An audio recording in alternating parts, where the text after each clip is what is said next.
வணக்கம் குமுதம் நேயர்களுக்கு. இன்னைக்கு பார்த்தீங்கன்னா சிறப்பான ஒரு நிகழ்ச்சி, சிறப்பான சம்பவம் இன்னும் சில மணி நேரத்தில் தொடங்க இருக்கு. அதுதான் T20 உலகக்கோப்பை தொடர் கிரிக்கெட் யுத்தம் அப்படின்னு ஒரு சிறப்பு நேர்காணல். இன்னைக்கு இந்தியா வர்சஸ் சவுத் ஆப்பிரிக்கா.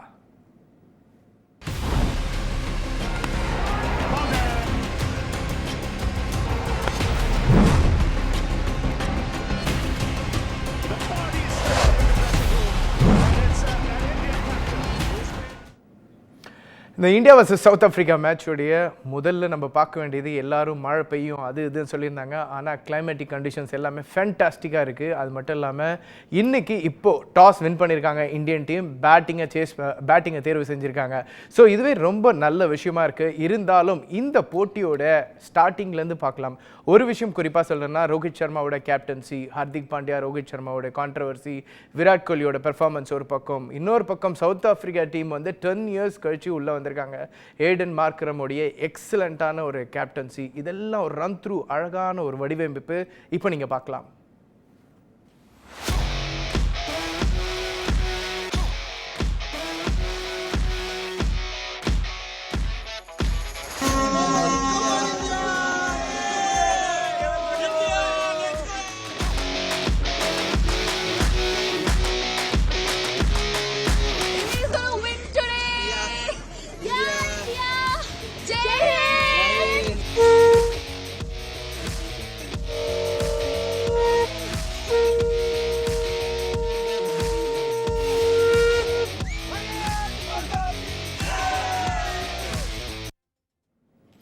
அந்த அழகான தருணங்களை பார்த்துக்கிட்டு இருக்கீங்க. அது மட்டும் இல்லாமல் இன்னைக்கு இப்போ தற்போதைய நிலைமை என்ன வெஸ்ட் இண்டீஸில் இந்த மேட்ச்சில் எப்படி போயிட்டுருக்கு, அது மட்டும் இல்லாமல் அங்கே இருக்கிற ஃபேன்ஸ் ரியாக்ஷன்ஸ் நம்ம கூட ஜாயின் பண்ணியிருக்காங்க.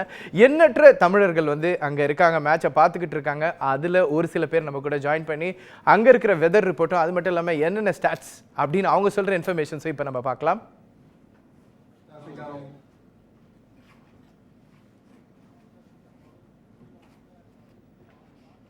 ஸோ ஒரு பக்கம் அந்த ஃபேன்ஸ் ரியாக்ஷன்ஸ் பார்க்கறதுக்கு முன்னாடி நம்ம கூட வந்து சிறப்பு நேர்காணலில் கிரிக்கெட் எக்ஸ்பர்ட்ஸ் 2 பேர் இங்கே லைவ் ஸ்டுடியோவில் ஜாயின் பண்ணியிருக்காங்க. அது மட்டும் இல்லாமல் நம்ம கூட ஸ்கைப்பில் வந்து கேபி அருண் கார்த்திக் கிரிக்கெட் வீரர் நம்ம கூட ஜாயின் பண்ணியிருக்காரு. ஸோ ஸ்டூடியோவில் ஜாயின் பண்ணியிருக்கிறது மிஸ்டர் நீல், அவரும் ஜாயின் பண்ணியிருக்கார். இன்னும் சில மணி நேரத்தில் நம்ம கூட ஷாம் சுந்தர் கிரிக்கெட் அனாலிஸ்ட்டும் ஜாயின் பண்ணியிருக்காரு. ஸோ முதல் கொஸ்டின் ஆனது கேபி அருண் கார்த்திக் அவர்கிட்டே ஆரம்பிக்கலாம். வணக்கம் ப்ரோ, எப்படி இருக்கீங்க? நல்லா இருக்கீங்களா? மேட்சை பார்த்துட்டு விறுவிறுப்பாக போயிட்டு இருக்கோன்னு நினைக்கிறேன். இன்னைக்கு மேட்ச் இந்தியா டாஸ் வின் பண்ணியிருக்காங்க. இன்னொரு பக்கம் பார்த்தீங்கன்னா சவுத் ஆஃப்ரிக்கா டீமும் ஒரு எக்ஸலண்டான ஒரு பெர்ஃபார்மன்ஸ் பண்ணியிருக்காங்க, ஏடன் மார்க்ரம் தலைமையிலானது. ஸோ இந்த டீமோட ஓவரால் சவுத் ஆஃப்ரிக்கா டீமை பற்றி முதல்ல பேசும். ஓவரால் பெர்ஃபார்மன்ஸ் வந்து எப்படி இருக்குன்னு நினைக்கிறீங்க? பவுலிங் டீம் வந்து ரொம்ப சிறப்பாக செயல்பட்டுருக்காங்கன்னு நினைக்கிறேன். ஐ திங்க் எக்ஸைட்டிங்கான ஒரு மேட்ச் நமக்காக காத்து இருக்கு. அண்ட் நீங்க கரெக்டா சொன்னீங்க, சவுத் ஆப்பிரிக்கா ரொம்ப ரொம்ப எக்ஸைட்டிங்கான ஒரு கிரிக்கெட் விளையாடி இருக்காங்க. எஸ்பெஷலி ஏடன் மார்க்ரம் அவரோட கேப்டன்சியை டெஃபினெட்லி பாராட்டி ஆகணும். ரொம்ப காமா இருந்திருக்காரு. நிறைய க்ளோஸ் கேம்ஸ் அவங்க விளையாடி இருந்தாலுமே அந்த க்ளோஸ் கேம்ஸை அழகா ஃபினிஷ் பண்ணியிருக்காங்க. நிறைய மேட்சஸ் அவங்க தோக்குற மாதிரி இருந்த மேட்சஸ் எல்லாமே வின் பண்ணியிருக்காங்க. அது ரொம்ப ரொம்ப பாராட்டி ஆகணும். நீங்க சொன்ன மாதிரி அந்த ஒரு அவங்களோட போலிங் யூனிட்டை பொறுத்தவரையும் அந்த ரபாடா, அப்புறம் கேஷவ் மகாராஜ், அதுக்கப்புறம் வந்துட்டு அவங்களோட ஸ்பின் யூனிட் ரொம்ப ரொம்ப நல்லா பண்ணியிருக்காங்க. ஆண்ட்ரி நார்க்கியா மிடில் ஓவர்ஸ்ல பயங்கரமா விக்கெட்ஸ் எடுத்து கொடுத்துருக்காரு. அவங்களோட போலிங் யூனிட் ரொம்ப ரொம்ப ஸ்ட்ராங்கா இருக்கிறதுனால அவங்க இந்த வருஷம் வந்து கலக்குனாங்க. பவர் பிளே ரொம்ப ரொம்ப இம்பார்ட்டண்டா இருக்க போகுது. ஃபர்ஸ்ட் இந்தியா பேட்டிங் ஆட போறாங்க. இந்த கிரவுண்டை பொறுத்தவரையும் பவர் பிளேல எந்த டீம் நல்லா விளையாடுறாங்களோ அவங்க வின் பண்றதுக்கான நிறைய வாய்ப்புகள் இருக்கு. அண்ட் ஹெட் டு ஹெட் நீங்க பாத்தீங்கன்னா ஃபர்ஸ்ட் பேட்டிங் ஆடுற டீமுக்கும் செகண்ட் பேட்டிங் ஆடுற டீமுக்கும் பெருசா ஒரு டிஃபரன்ஸ் இருக்க போறதுல இந்த வென்யூவை பொறுத்தவரையும். பட் டெஃபினெட்லி விண்ட் ஒரு ஃபேக்டரா இருக்க போகுது. இந்த வென்யூ வந்துட்டு ஒரு சைட் கொஞ்சம் ஷார்ட்டர் பவுண்டரி இருக்கிறதுனால நிறைய பவுண்டரிஸ் அண்ட் சிக்ஸஸ் அந்த சைடே போகும். ஓகே, ஸோ ஷார்ட் பவுண்டரிஸ், அது மட்டும் இல்லாமல் சவுத் ஆஃப்ரிக்கா டீமோட போலிங் டிபார்ட்மெண்ட்டும் நல்ல பெர்ஃபார்ம் பண்ணியிருக்காங்கன்னு நிறைய இன்ஃபர்மேஷன் சொல்லியிருக்காரு. ஸோ எங்களுடைய செய்தி அரங்கத்தில் இருக்கிறது நீல் சார் கிரிக்கெட் எக்ஸ்பர்ட் மற்றும் ஷாம் சுந்தர் கிரிக்கெட் அனாலிஸ்ட் என் கூட ஜாயின் பண்ணதுக்கு ரொம்ப நன்றி. ஸோ முதல்ல நீல் அவர்கள் நீங்கள் சொல்லுங்கள், இன்றைய போட்டியில் வந்து இந்தியன் டீமுடைய வெற்றி வாய்ப்பு ஒரு பக்கம் இருந்தாலும் ஒரு டீமான ஒரு பெர்ஃபார்மன்ஸ் ஃபஸ்ட்டு எவ்வளோ கான்ட்ரவர்சி வந்தது. ஹார்திக் பாண்டியா, ரோஹித் சர்மா இந்தியா பாகிஸ்தான் மேட்ச்சில் ஏன் ஃபஸ்ட்டு ஒரு ஹர்ஷ்தீப் சிங்கு கொடுக்கல, எக்கச்சக்கமான கான்ட்ரவர்சி டாக்ஸ் போச்சு. அது மட்டும் இல்லாமல் இந்தியன் டீம் டிபார்ட் ஆகிறதுக்கு முன்னாடியே 4 ஸ்பின்னர்ஸ் எதுக்கு இந்தியன் டீமுக்குன்னு எக்ஸ்ட்ரா கொஷின்ஸ் எல்லாமே நிறையா வந்துடுது. இருந்தாலும் ஒரு இமோஷன் ஃபேக்ட் வந்திருக்கு, டீமோட பாண்டிங் கரெக்டாக வந்திருக்கு. ஸோ இதெல்லாம் ஒரு ஓவரால் ஒரு டீம் பெர்ஃபார்மன்ஸாக எப்படி நினைக்கிறீங்க? First good evening to Arun, because we know each other. இதில் வந்து நீங்கள் 2 விஷயம் நீங்கள் பார்க்கணும். ஒன்று வந்து கான்ட்ரவர்சிங்கிறது வந்து it was from the Mumbai இந்தியன்ஸ்லேருந்து அப்படி ட்ரான்ஸ்ஃபர் ஆச்சு. பட் தென் இந்த ஒரு நேஷனல் டீமில் ஹர்திக் பாண்டியோட கான்ட்ரிபியூஷன் பார்த்தீங்கன்னா இந்த வேர்ல்ட் கப்பில் he has given is best. I think he is going to be even more என்ன சொல்கிறது, ஒரு யூட்டிலிட்டி கிரிக்கெட்டாக இருப்பார் கண்டிப்பாக அதில். பட் இதில் வந்து 2 விஷயங்க. ஒன்று வந்து இந்த என்டையர் டோர்னமெண்ட்லேயே பார்த்தீங்கன்னா 2 best bowling team has come to the finals. That is very very important. நீங்கள் வேறு எந்த டீமாக இருந்தாலும், but for that only Pakistan match where we, but still அங்கே வந்து நம்ம ஜெயிச்சது வந்து பவுலிங்னால தான். ஸோ இந்த ரெண்டு டீம் அந்த என்டையர் டோர்னமெண்ட்லேயே வந்து இந்த 2 பெஸ்ட் பவுலிங் டீம் தான் வந்திருக்கு. இன்றைக்கி மேட்ச் ஜெயிக்கிறதுக்கு உண்டான வாய்ப்பு வந்து கண்டிப்பாக இந்தியாவுக்கு நிறைய ஆப்பர்ச்சுனிட்டி. பிகாஸ் ஏற்கனவே நான் வந்து 2-3 இதில் பேசியிருக்கும் போது நான் சொன்னேன், இந்த பர்டிகுலர் விக்கெட்டில் வந்து you have to bat first. ஆப்வியஸாக நீங்கள் சொல்லும்போது இந்தியா தான் நிச்சயமாக ஜெயிக்கணும் அப்படின்னு நீங்கள் சொல்லும்போது எங்கள் கூட ஃபேன்ஸ், அதாவது லைவாக வெஸ்ட் இண்டீஸ்லேருந்து அந்த கிரவுண்ட்லேருந்து ஜாயின் பண்ணியிருக்காங்க. அவங்களோட ரியாக்ஷன்ஸ் என்ன அப்படின்றத இப்போது பார்க்கலாம். இந்தியாவும் சவுத் ஆஃப்ரிக்காவும் ஃபைனல்ஸ்க்கு ரொம்ப எக்ஸைட்டடாக இருக்கும். சவுத் ஆஃப்ரிக்கா பவுலிங் கொஞ்சம் இதாக இருந்தாலும் இந்தியா ஆன் பார். நம்ம டெஃபினட்டாக இந்தியா ஜெயிச்சே ஆகும், ஜெயிக்கிறோம். இந்தியா வந்து ஏற்கனவே இங்கே விளையாடி இருக்கு, அதனால அவங்களுக்கு வந்து இந்த கிரவுண்ட் வந்து புதுசு கிடையாது. இதுவரைக்கும் பார்த்ததுலயே பெஸ்ட் கேப்டன் ரோஹித். அவருடைய பேட்டிங் நல்ல டைம்ல கரெக்டா பீக் ஆகுது. 4 விக்கெட் அவர் நோக்குவார். அதுக்கு அடுத்தது நம்ம அக்ஷர் பட்டேல் இருக்காரு அண்ட் ஜடேஜா பினிஷ் பண்ணிடுவாங்க. இந்தியா இந்த பிளேயர்ஸ் எல்லாருமே முன்னாடி விளையாண்டதுனால இந்த கிரவுண்டோட சிச்சுவேஷன் அவங்களுக்கு தெரியும். அதனால அவங்க நல்லா விளையாண்டு இப்போ ஃபர்ஸ்ட் பேட்டிங் எடுத்தாலும் சரி, ஃபீல்டிங் எடுத்தாலும் சரி, இந்தியா வின் பண்றதுக்கு நிறைய வாய்ப்பு இருக்குது. இங்க Go India!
அங்கே பார்த்தீங்கனாலே தெரியும், ரொம்ப சந்தோஷமாக இருக்காங்க. இந்தியன் ஃபேன்ஸ் அந்த அளவுக்கு சீக்கிரமாகவும் போய் உட்காந்துருக்காங்க. அது மட்டும் இல்லாமல் எங்கள் கூட ஷாம் சுந்தர் ஜாயின் பண்ணியிருக்காரு. வணக்கம் ஷாம். எப்படி என்ன மாற்றங்கள்? ஆப்கானிஸ்தான் ஒரு பக்கம் எப்படி ஹார்ட்ஸ் வின் பண்ணாங்களோ அதே மாதிரி சவுத் ஆஃப்ரிக்காவும் நிச்சயமாக ஹார்ட்ஸ் வின் பண்ணியிருப்பாங்க. ஒரு ப்ரெசென்டராக ஸ்போர்ட்ஸில் இவ்வளோ டூர் ட்ராவல் பண்ணும்போது சவுத் ஆஃப்ரிக்கா டீம் கிட்டத்தட்ட 10 இயர்ஸ் கழிச்சு வந்து அவங்களோட ஜேர்னி வந்து உள்ளே வந்திருக்காங்க. நீங்கள் என்ன நினைக்கிறீங்க அந்த ஜேர்னியை பற்றி? அது மட்டும் இல்லாமல் அவங்களோட பவுலிங் யூனிட்டும் சிறப்பாக செயல்பட்டுருக்கு அப்படின்ற ஒரு டாக்கும் இருக்குது. ஸோ சவுத் ஆஃப்ரிக்கா எப்போவுமே நம்ம சொல்கிறது என்னென்னா, அந்த லக் ஃபேக்டர் அவங்களுக்கு வந்து எப்போவுமே அஃபெக்ட் ஆகுது அப்படின்னு சொல்லுவாங்க. 1992லேருந்து அவங்களோட ஹிஸ்ட்ரி பார்த்தீங்கன்னா 1999 சொல்லவே வேணாம். உங்களுக்கு அதில் அவங்க இந்த லக் ஃபேக்டரி தாண்டி ஒரு ஐசிசி ட்ராஃபி ஜெயிச்சாங்கன்னு பார்த்தீங்கன்னா இந்த சாம்பியன்ஸ் ட்ராஃபி. அப்போ வந்து நாக் அவுட் கப்புன்னு சொல்லிட்டு ஃபஸ்ட் ஆரம்பம் இந்த முதல் ஐசிசி ட்ராஃபி ஜெயிச்சது யாருன்னா சவுத் ஆஃப்ரிக்கா. பங்களாதேஷில் டாக்காவில் ஜெயிச்சாங்க. அதுக்கப்புறம் மற்ற எல்லா டோர்னமெண்ட்லேயும் அவங்களுக்கு ஹிட் ஆர் நியரில் போய் அந்த கை கெட்டினது வாய் கெட்டாத மாதிரி தான் போயிட்டு வந்துட்டு இருந்துச்சு. நல்ல வேர்ல்ட் கிளாஸ் பிளேயர்ஸ் சொல்லவே வேணாம். ஏபிடி வில்லியர்ஸ், அதுக்கு முன்னாடி ஜாக்கஸ் கேலிஸ், உங்களுக்கு போலிங் பார்த்தீங்கன்னா ஆலன்டோனுக்கு அடுத்து அவர் சிஷ்யப்புள்ள டேல் ஸ்டைன் சொல்லுமே ஏகப்பட்ட பேர் அந்த பேக்காக வந்தாலும் சவுத் ஆஃப்ரிக்கா கிட்ட அந்த வின்னிங் காம்பினேஷன், அந்த என்ன காம்பினேஷனில் ஜெயிக்கணுங்கிறது மிஸ் ஆகிட்டு இருந்துச்சு. பட் தெய்வாஷ்டமாக இந்த வேர்ல்டு கப்பில் அவங்களுக்கு வந்து அந்த லக் ஃபேக்டர் நிறைய ஹெல்ப் பண்ணுச்சுன்னு சொல்லலாம். ஏன்னா இங்கிலாந்து கூட அவங்க மேட்ச் வந்து அவங்க லூஸ் பண்ண முடியாது, அவங்க கையிலே இல்லை மேட்ச். புரூக்ஸ் ஒரு பக்கம் தனியாக ஒரு பாட்டுக்கு அவர் ராஜாங்க நடத்திட்டு இருந்தார், அந்த மேட்ச்சை ஜெயித்தாங்க. பங்களாதேஷ் கூட மேட்சும் உங்களுக்கு வந்து லாஸ்ட் ஓவரில் ஃபுல் டாஸில் வந்து விக்கெட் எடுத்தார் கேஷவ் மகாராஜ் உங்களுக்கு. ஸோ இந்த வருஷம் வந்து சவுத் ஆஃப்ரிக்காவுக்கு அந்த லக் ஃபேக்டர் பயங்கரமாக ஹெல்ப் ஆகிருக்குது. But nothing to take away from Markram's captaincy. ஒரு 12-4 இருந்த டீமை வந்து ஒரு 180 போஸ்ட் பண்ண வச்சு மூவ் பண்ணதாக இருக்கட்டும், இல்லை அங்கங்கே சேஞ்சஸ் ஷம்சியை அண்டர் யூட்டிலைஸ் பண்ணான்னு சொல்லுவாங்க, ஷம்சியை வந்து ட்ரம்ப் கார்டு யூஸ் பண்ணதாக இருக்கட்டும். அண்ட் நேபாள் கூட மேட்ச் 1 ரன்ல ஜெயிச்சாங்க, ஒரே ரன்ல ஜெயிச்சாங்க, அந்த நீட்டாக புன் பண்ணதாக இருக்கும். ஸோ இப்படி வந்து அந்த லக் ஃபேக்டர் வந்து சவுத் ஆஃப்ரிக்கா ஹெல்ப் பண்ணிட்டு இருக்கு. But nothing to demerit. அவங்க வந்து தம்பிங் வின் உங்களுக்கு பேர் என்ன வெஸ்ட் இண்டீஸ் அடித்ததெல்லாம் வந்து அவ்வளோ பெரிய அந்த ஒரு பயங்கரமான வெஸ்ட் இண்டீஸ் லைன் ஒரு 130s சுருட்டுறதுக்கு சாதா விஷயம் கிடையாது. பட் அதை சுருட்டி பண்ணியிருக்காங்க. So on paper they are having that அந்த ஒரு கில்லிங் ஜெயிண்ட் கில்லர்ஸ்னு சொல்லுவாங்க பார்த்தீங்களா, அது இருக்குது. அண்ட் நமக்கு வந்து அவங்க இவங்க ஜெயிச்சுட்டு போட்டுமேப்பா அப்படிங்கிற மாதிரி வந்து நமக்கு உள்ள ஃபீலிங் இருக்குது. பட் இருந்தாலும் நம்மளோட இந்தியாவோட அந்த ட்ராஃபி கனவு கிட்டத்தட்ட 11 வருஷமாக அதிகமாக இருக்குது. அதுவும் இந்த லாஸ்ட் ஒரு 5 வருஷத்தில் எல்லா ஐசிசி ஈவெண்ட்லையும் நம்ம உள்ளே போயிருக்கோம். வேர்ல்டு டெஸ்ட் சாம்பியன்ஷிப் 2 தடவை ஃபைனலிஸ்ட் மிஸ் ஆச்சு. போன வேர்ல்டு கப் ஃபைனல் சொல்ல வேணாம், அதுக்கு முன்னாடி போன T20 world cup semifinal. So நமக்கும் அந்த ஒரு நீட் இருக்குது இதில். ஸோ எதுவாக இருந்தாலும் இன்றைய போட்டியில் வந்து நிச்சயமாக ஒரு பக்கம் லக் ஃபேக்டர் வந்து சவுத் ஆஃப்ரிக்கா டீமுக்கும் இருக்கணும், இந்தியா டீமுக்கும் இருக்கணும் அப்படின்னு தான் போயிட்டுருக்கு. இருந்தாலும் கேமுக்கான கேபி இன்னைக்கு left and right middle order combinations Indian டீமுக்கு வந்து ரொம்ப ஸ்ட்ராங்கஸ்ட் பிளாட்ஃபார்ம் கொடுக்குமா? அது மட்டும் இல்லாமல் பவர் பிளேயில் ஏர்லி விக்கெட்ஸ் எதிர்பார்க்க முடியுமா? ஏன்னா சர்ஃபேஸ் வந்து பார்த்துருந்தாங்க ரொம்ப பேட்டுக்கு வந்து பால் வரும், ஈஸி பேட்ஸ்மேனுக்கான ஒரு பிச் மாதிரின்னு ஒரு கணிச்சிருக்காங்க. நீங்கள் எப்படி நினைக்கிறீங்க மேட்சோட டர்ன் ஓவர் எப்படி போகுன்ட்டு? சொன்ன மாதிரி தான். ஐ திங்க் பவர் பிளேவை யார் வின் பண்றாங்களோ அவங்க தான் வந்துட்டு இருக்க போறாங்க. பவர் பிளே ஆவரேஜ் ஸ்கோர் பார்த்தீங்கன்னா 7.76 கிட்ட இருக்கு இந்த வென்யூல. அப்படியே வந்து கம்மி ஆகுது, 7.3 வருது மிடில் ஓவர்ஸ்ல. அதுக்கப்புறம் டெஸ்ட் ஓவர்ஸ்ல 8.8 அப்படியே நல்ல ஒரு இதுவா போகுது. பட் ரொம்ப ரொம்ப இம்பார்ட்டன்ட், ரோஹித் சர்மாவோட நல்ல சம ஃபார்ம்ல இருக்காரு, ஜோன்ல இருக்காரு. 50 ஓவர் வேர்ல்ட் கப்ல நீங்க பாத்தீங்கன்னா அவர் வந்து அந்த ஃபைனல்ஸ்க்கு முன்னாடி பயங்கர இமோஷனலா இருந்தாரு. எப்பவுமே இந்த மாதிரி ஒரு பிக் கேம்ஸுக்கு முன்னாடி ரொம்ப இமோஷனலா இருந்தீங்கன்னா அது ஒரு ஆப்போசிட்டா தான் நடக்கும் எப்பவுமே. ராகுல் டிராவிட் கூட நீங்க சூப்பரா சொன்னாரு, we are going to play for ராகுல் டிராவிட். அதெல்லாம் கிடையாதுங்க, இது ஜஸ்ட் ஒரு கேம் ஆஃப் கிரிக்கெட். நீங்க ஆன் த டே யார் நல்லா விளையாடுறீங்களோ அவங்க தான் வின் பண்ண போறாங்க அப்படின்ற மாதிரி அவர் அழகா சொன்னாரு. நீங்க பாத்தீங்கன்னா ஆப்கானிஸ்தான் கூட நீங்க செம்ம கிரிக்கெட் விளையாடிட்டு வந்தாங்க. பட் அந்த செமிஃபைனலுக்கு முன்னாடி ரொம்ப இமோஷனலா இருந்த மாதிரி எனக்கு தோணுச்சு. அவங்க ஏற்கனவே ஒரு ட்ராஃபி வின் பண்ண அந்த அளவுக்கு செலிப்ரேட் பண்ணாங்க. பட் இந்தியன் டீம் ரொம்ப ரொம்ப அந்த ஒரு இமோஷன்ஸை ஸ்லோவா காமா வச்சிருக்காங்க. It's all very very good science for that. Alright, Suryakumar Yadav கூட சொல்லியிருக்காரு இந்த கண்டிப்பாக ப்ரெஷர் இருக்கோ இல்லையோ, ஆனால் அந்த கேமை என்ஜாய் பண்ணும் அப்படின்றத சொல்லியிருக்காங்க. ஸோ இந்தியன் டீம் உடைய பெர்ஃபார்மன்ஸ் வந்து ஓவரால் பார்த்தீங்கன்னா கன்சிஸ்டன்சியாக எல்லா கேமும் வின் பண்ணியிருக்காங்க. சவுத் ஆஃப்ரிக்காவும் ஒரு தோல்வியை கூட சந்திக்கல இந்த டோர்னமெண்ட்டில் த்ரூ அவுட் சீரீஸில். 4 ஸ்பின்னர்ஸ் தேவையா அப்படின்ற ஒரு பெரிய கேள்விக்கு இப்போ பதில் சொல்லியிருக்காரு. ஸோ ரோஹித் சர்மாவுடைய கேப்டன்சி ப்ளஸ் ரிஷப் பண்ட், அதுக்கு அடுத்து எக்ஸ்ட்ராடினரியாக நான் ஃபீல் பண்ணுறது அக்ஷர் பட்டேல் ஒரு மிகப்பெரிய ட்ரம்ப் கார்டாக அமைஞ்சிருக்காரு. அவருடைய குரூஷியலான கேட்ச் ஆஸ்திரேலியா அகேன்ஸ்டான மேட்ச்சில். அது மட்டும் இல்லாமல் மார்க்கஸ் ஸ்டாய்னிஸோட விக்கெட்டும் எடுத்தார். ஸோ எப்படி பார்க்குறீங்க இந்த தருணத்தை? இல்லை, நான் ரெண்டு விதமாக பார்க்குறேன் சார். ஒன்று வந்து Rohit Sharma is very clear, he is going to go out and enjoy his cricket. அந்த வந்து இனிமே he might not have an opportunity to play for India in the T20 format. Even for Kohli perhaps they both will not be playing. அதாவது maybe லோக்கலாக விளையாடலாம், அடுத்த world cup வரைக்கும் விளையாடுவாங்களான்னு தெரியாது. இப்போ Rohit Sharma is very clear. அந்த முதல் 6 ஓவரில் வந்து என்னெல்லாம் மேக்ஸிமம் அடிக்க முடியுமோ அடிக்கிறாங்க. நீங்கள் சொன்ன மாதிரி ரிஷப் பண்ட் வந்து ஒன் டவுன் வந்து is also performing. Axar Patel is one of the surprising package இந்த பர்டிகுலர் வேர்ல்டு கப்பில். ஏன்னு கேட்டிங்கன்னா அந்த ஜடேஜாவோடைய ஒரு நம்ம ஒரு ஆல்ரவுண்ட் பர்ஃபார்மன்ஸ் வந்து மிஸ் பண்ணுற அளவுக்கு இவர் அங்கே பர்ஃபார்ம் பண்ணிகிட்டு இருக்காரு. ஸோ நமக்கு வந்து 3 லெஃப்ட் ஆர்ம் ஸ்பின்னர் தேவையா அப்படிங்கிற ஒரு எனக்குமே அந்த ஒரு சின்ன ஒரு கன்ஃபியூஸ்ட் மைண்ட் இருந்தது. But then Jadeja is there as an allrounder. இப்போ போன மேட்ச் அவர் தான் அடித்தார். இந்த 146 இந்த 117 அடித்தோம் பாருங்கள்.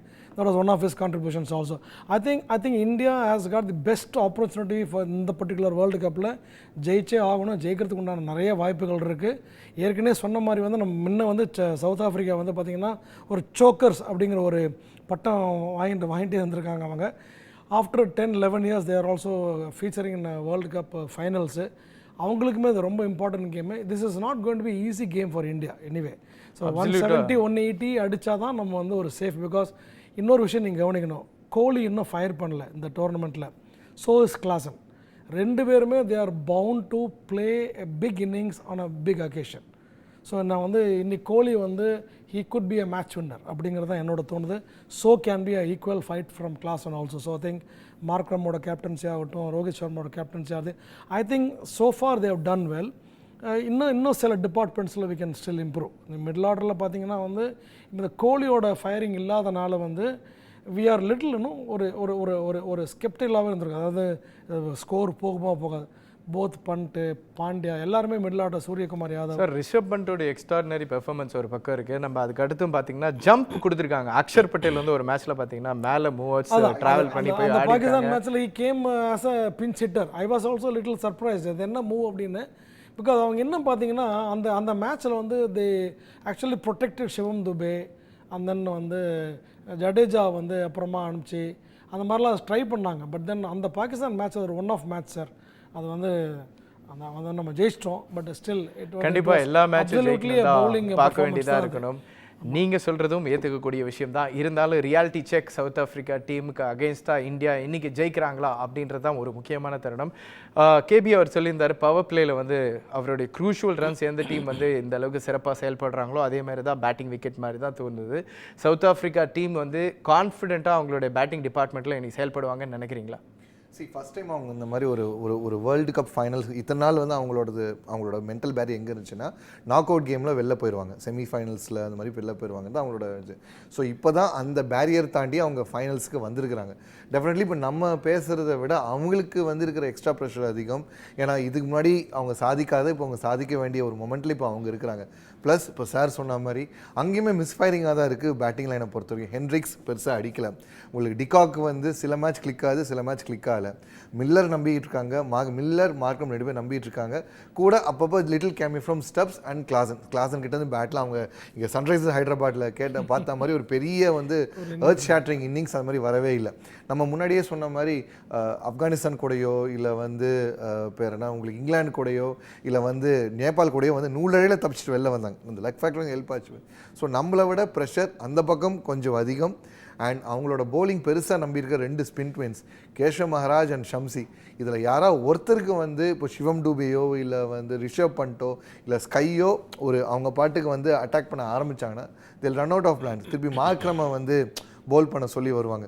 விச் மைட் அவங்களோட இப்போ எப்படி போன மேட்ச்சில் வந்து இப்போ இங்கிலாந்து மேட்ச் என்னாச்சுன்னு பார்த்தீங்கன்னா இந்த மொமெண்ட் வந்து லியாம் லிவிங்ஸ்டன் அடிக்கிற ஆரம்பித்ததுக்கப்புறம் அங்கே பட்லருக்கு ஐடியா போச்சு. மொயின் அலின்னு ஒரு வேர்ல்ட் கிளாஸ் ஸ்பின்னர் கையில் இருக்காப்புல, ஒரு off spinner world class spinner use பண்ணுறதே மறந்துட்டாப்புல. அங்கே அடில் ரஷீத் பால் கிரிப் ஆகி டேர்ன் ஆகுதுன்னு தெரியுது. இன்னொரு பண்ணியிருக்கலாம், அழகாக வந்து மொயின் அலியை கொடுத்துருக்கலாம். பட் அவருக்கு அந்த மொமெண்ட்டில் இன்ஸ்டன்ட் டிசிஷன் மேக்கிங் வர முடியல. அவங்களுக்கு ஏன்னா எப்படி இருந்தாலும் சேஸ் பண்ணிடலாம் போயிடலாம் அந்த விஷயம் போனதுனால தான் மேட்ச் அங்கே தோக்க ஆரம்பித்தாங்க. வாட் இஃப் மார்க்ரம் அந்த மாதிரி ஏதோ ஒரு one bad move can take the game கம்ப்ளீட்டாக. ஒரு சிவம் டூபேக்கு வந்து ஒரு 5 பால் ஒரு அன்னைக்கு ஃபுல் டாஸ் போட்டு கொடுத்தால பங்களாதேஷ் சிவம் டூபே ஓகே. சிவம் டூபே நீங்கள் சொல்கிறதுனால நான் ஏற்றுக்கிறேன். இருந்தாலும் வந்து சவுத் ஆஃப்ரிக்கா டீமுக்கு வந்து ப்ரெஷர் கொஞ்சம் கம்மியாக இருக்கும். ஏன்னா வேர்ல்டு நம்பர் 1 டீமாக இருக்குது இந்தியன் டீம். ஏன்னா டாப் மோஸ்ட் ஸ்ட்ராங் பொசிஷனில் இருக்காங்க. ஸோ இந்த மாதிரி நீங்கள் நிறைய இன்டர்நேஷ்னல் மேட்சஸ்க்கு ரெப்ரசென்ட் பண்ணியிருக்கீங்க, நிறைய டோர்னமெண்ட்ஸ் ஆடிருக்கீங்க. ஸோ இதில் நீங்கள் பொறுத்த வரைக்கும் சவுத் ஆஃப்ரிக்காவுக்கு ப்ரெஷர் அதிகம்னு நினைக்கிறீங்களா, இந்தியன் டீமுக்கு ப்ரெஷர் அதிகமாக நினைக்கிறீங்களா, இல்லை இந்த மாதிரி மேட்சஸ்லாம் அவங்க ஈஸியாக ஒரு இன்டர்நேஷனல் பிளேயர்ஸ் எடுத்துகிட்டு போவாங்க, எப்படி இருக்கும் அவங்க மைண்ட் செட்டப்னு நினைக்கிறீங்க? 2 டீமுக்குமே ப்ரெஷர் அப்படின்ற ஒரு விஷயம் வந்துட்டு இல்லாம இருக்கவே இருக்காது. International game or any game for that match. And especially இந்த மாதிரி ஒரு வேர்ல்ட் கப் ஃபைனல் ரொம்ப இம்பார்ட்டண்ட்டான ஒரு கேம் அப்படின்னு இருக்கும்போது டெஃபினெட்லி பிளேயர்ஸ் எல்லாருக்குமே அந்த ப்ரெஷர் அப்படின்றது டெஃபினெட்லி இருக்கும். எனக்கு ப்ரெஷரே இல்லை அப்படின்னு சொன்னாங்கன்னா அது அவங்க போய் சொல்றாங்கன்னு அர்த்தம். அந்த விஷயத்துல யார் காமா இருக்காங்க அப்படின்ற. இப்போ ரோஹித் சர்மா நீங்க எடுத்தீங்கன்னா இப்பதான் வந்துட்டு ஒரு ஃபைனல்ஸ் முடிச்சுட்டு வந்தாரு. இப்போ 50 ஓவர் ஃபைனல்ஸ் கிட்டத்தட்ட ஒரு 6-7 மாசத்துக்கு முன்னாடி விளையாடுதாங்க. பட் அவருக்கு தெரியும் என்ன நடந்திருக்கு, எப்படி இருக்கும் அந்த இமோஷன்ஸ் அப்படின்றது. அதை வந்துட்டு அவர் டெஃபினெட்லி அட்ரஸ் பண்ணியிருப்பாருங்க. அது வந்து கொஞ்சம் எப்படி இன்னும் எப்படி பண்ணலாம் அப்படின்ற மைண்ட் செட்ல தான் வருவாங்க. பட் சவுத் ஆப்பிரிக்காவை பொறுத்தவரையும் நீங்க வந்துட்டு ஏடன் மார்க்ரம் செம்ம கேப்டனுங்க. நிறைய டோர்னமெண்ட்ஸ் அவர் கேப்டன்சில நிறைய டோர்னமெண்ட்ஸ் வின் பண்ணியிருக்காங்க. அவருக்கு தெரியும் எப்படி டோர்னமெண்ட்ஸை வின் பண்றது அப்படின்றது.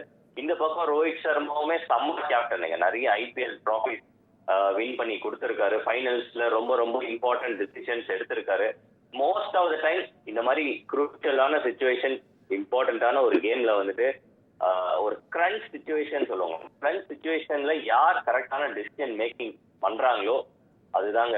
இப்போ நீங்க நம்ம 50 ஓவர் வேர்ல்ட் கப் தோனி நம்ம வின் பண்ணி கொடுக்கும்போது அந்த ஒரு கிரன்ச் சிச்சுவேஷன்ல முரளிதரன் போடுறாரு, நான் உள்ள போய் பேட்டிங் ஆடணும்னு அப்படின்ற தலை தோனி, அந்த டிசிஷன் வந்துட்டு சரியான டிசிஷன். அந்த மாதிரி கிரன்ச் சிச்சுவேஷன் டெஃபினெட்லி இன்னைக்கு வரும். கிரன்ச் சிச்சுவேஷன்ல மேட்சஸ், அந்த சிச்சுவேஷன்ல எப்படி போலிங் சேஞ்ச் பண்றாரு ரோஹித் சர்மா, யாரை கொண்டு வராரு, ஜஸ்பிரீத் பும்ராவை எந்த டைம்ல யூஸ் பண்றாரு அப்படின்றதெல்லாம் ரொம்ப ரொம்ப குரூஷியலா இருக்க.